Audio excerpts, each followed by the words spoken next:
Hey everybody, Chad with Nobody Else's Auto again. We are still here at the Auburn Cord Duesenberg factory. Our new friend Doug, he has been so gracious to us today, showing us all the awesome stuff they've got going on. Now, if you're on here with us, obviously you know we move a lot of parts and a lot of cars. And we're back in your massive collection of parts for Auburns and cords. Yeah, and what you're seeing here is not only original parts, a lot of new old stock parts, a lot of parts that we found and salvaged, but a lot of new old stock parts. And what you're seeing in the parts bins themselves are the original bins that were in the original factory in the 1920s and 30s. So when somebody pulled a part in 1930 building an Auburn or cord, they pull them out of these actual bins. And so most of this is new old stock. And so things like, some things have never seen the light of day since the 30s, but if you say, pull out a drawer like this, it's new old stock. Those have been sitting in there since 1935, and those are special screws to hold on gravel guards on a cord. So you can see new old stock parts. Some of the stuff is old, some of it is replacement, but you get in and you need parts. It's just, there they are, brand new old stock from that many years ago. And we sell out of this all day, every day. We're the #1 supplier of Auburn and cord parts in the entire world. And Auburn and cord had a big contingency in Europe and overseas during the Depression years. And we now supply a lot of parts overseas. We get calls daily, but we've got customers in Russia with a cord. We got customers in Sweden, Switzerland, France, England, Germany, Brazil, New Zealand, Australia, and about probably 35% of my parts business right now is coming from overseas. Wow. To get their cars restored, because we've got the parts, and I tell my parts department manager, when somebody asks if we have a part, never say we don't, because we might. We'll come back there with a flashlight and start looking and maybe find it. It may be something we've never sold before that they need, and we do have it, and that happens regularly. And if we don't have it, we may know somebody who does, or somebody else that's made it. So we try to fill every order. It's not like you can order it and we get it shipped to you the next day, like Amazon or something, because we have to work at it. Sometimes my parts people will be back and I say, where are you? And they're looking for a $5 part and they've been looking for 2 hours. But we try real hard to help everybody out, kind of put these cars back together. And really, this is kind of the only place in the world that you could do that for these parts. When Dad bought the factory originally, we moved, the number they used back then was 750,000 pounds of parts from Auburn, Indiana, including the parts bins, to this building. And now we're saying, well, we still probably have 350,000 pounds of parts. So we still have a lot of parts, and we try real hard to keep people needs met using these parts. And believe it or not, they are organized, and we do have them on the computer, and we have 90% of them, 95% of them identified.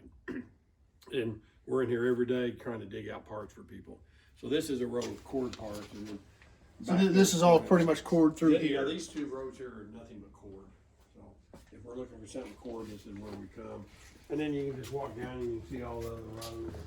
And part of this is cord and Auburn. So from mechanical parts to all the parts that we call the bling parts, the chrome parts, all that original stuff kind of disappeared years ago. People bought up all the bling until we were left with a lot of other things.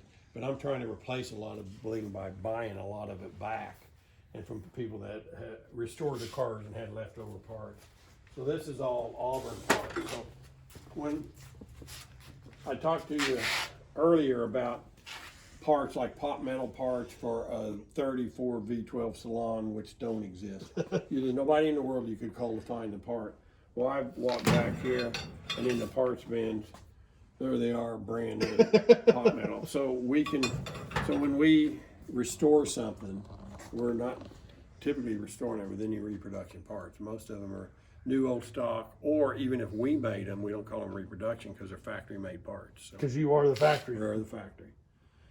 So lots of parts. You can see how many shelves we've filled up and go through this.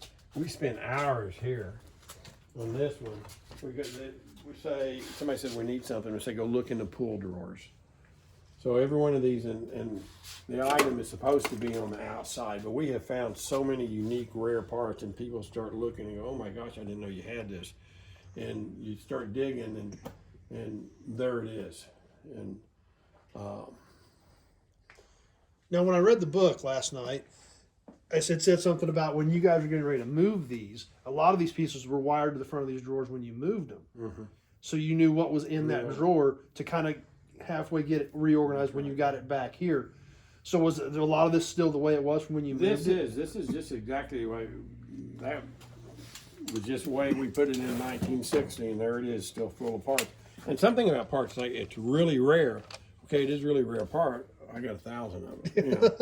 And people say, well, how do you price parts? And I always used to listen to Dad, and he'd say, he said, well, what do you do for a living? He said, well, I'm a doctor. And he says, well, this is the price.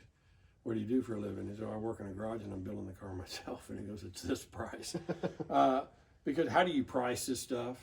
And you price on rarity. In a story that one of our customers tells, he was down here buying from Dad, and he had some part, and he found them back here. And he says, I got 5 of them. And he says, well, I'll take 2. And he says, okay, you know, they're $50 a piece. And then later on, they're looking around. He says, you know, I think I'll take 2 more. And he goes, okay, but they're 75 a piece. And he goes, 75 a piece? I mean, that's 2 for 50. And he says, yeah, but now I only have 3, and they're much rarer. Now I'm about out, yeah. So the price goes up as the quantity goes down, the price goes up. And there's some parts that will come back here and there'll be 1 or 2. And that's what I'll ask my parts department when they say, hey, I found this part the customer needs. I said, how many did you find? And he said, well, I found 3. And so, okay, it's pretty rare. I found just 1. Well, then it's... Well, the thing about it is, if you need one for a car that rolls in here a year from now for restoration, now you have to have one. Now I don't have it. You have to make one. You have to remanufacture one. Right. So I look at it, and when I price things, sometimes I'll look at them and go, how many hours, what would it take to make that? Right. And I go, well, I know I'd put at least 4 hours in it. And, you know, with shop time, you know, that's got to be a $400 part. Yeah. And it's like, well, it's not really a $400 part, but if you're making it by hand, one at a That's time, what it takes, yeah. So if you want this part, and it's original and new old stock, what was kind of a funny story when I first took this over after Dad died, parts department was down to nothing because he wasn't replacing parts. And if he felt good enough, he'd come back here and look for parts. He was 85 years old. And we had a big car show here, and we called it the Glen Prey Show. We did it quite a few years, and people would bring their Glen Prey cars and original cars back, and guys would go through the parts bins and buy parts, kind of like they did back in the 50s when they went to Auburn. And gentleman found a top mechanism, a cord top mechanism upstairs, and he drug it down. It was broken. He said, how much is this? And I don't know, you know, it's like it's a broken top mechanism.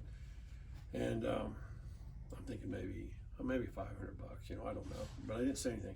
So I went inside and called a friend who's a cord expert, one of the #1 cord experts in the world. And so the guy's here wanting to buy this cord top mechanism. I don't know what it's worth, you know. And he said about 5, and I go, that's what I was thinking, 500. He goes, no, 5,000. He said, don't you dare sell that for $500. And I went back out and I said, it's $6,000. And he goes, I can buy a brand new stainless steel one ready to bolt on perfect for $5,000. And his son was saying that. He said, yeah, but it's not original. And I said, okay, I'll take 5,000. And 5,000, you know, for some broken parts. But it's that rare, and they need it, and it's supply and demand. Yeah. And to do these cars right, obviously with the caliber of work that you do here and the caliber that a lot of people want these cars to be, that's what it takes. It is. That's exactly what it takes. So the parts business is a good part of our business. I mean, we run parts out of here all the time and ship all over the world. And we don't sell enough parts that, you know, you could really necessarily make a really good living out of it. But it's the original factory. It's the glue that makes all this work, because this is the factory. This is the real deal. I mean, these are the bins that you moved is from Auburn, Indiana That's right. to here 61 years ago. Yeah, and if you look up the Auburn Museum. The Auburn Museum is the original factory showroom and offices. And it's the most beautiful automotive museum in the world. And you see it now, and you see this incredible museum, and the Art Deco and the look and the design and the architecture. And I think, hey, when I was a little kid, we were digging this stuff out of that building and bringing it here. And in fact, Dallas Winslow tried to sell Dad the building at the time. He goes, no, I don't want to move to Indiana. It's too cold and you guys get too much snow. I'm going taking it to Oklahoma. So that's why it ended up down here. He was an Oklahoma boy. So. Well, there's a first glimpse of the parts department. We've still got a couple sections we want to get to. Okay. So hope you guys enjoyed that part of it. Stay tuned. More cool parts stuff coming, and more cool stories about where this stuff comes from. So if you're on Facebook, please share the video with your friends. Invite them to come over and like the page. If you're on YouTube, please check out my channel. Subscribe to it. Check out all the other cool videos we've got on there. We've done so much cool stuff here today at the Auburn Cord Duesenberg factory. Be sure to check them out. acdfactory.com. Check out what they've got going on. You can call them for parts, restoration. If nothing else, get the books about your dad. Absolutely amazing history. Lots of stories. Or come buy a restored car. Oh, yeah.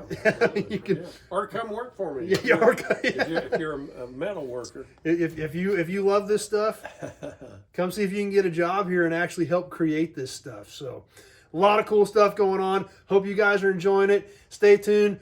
A lot more to come, and we'll see you soon on the next video.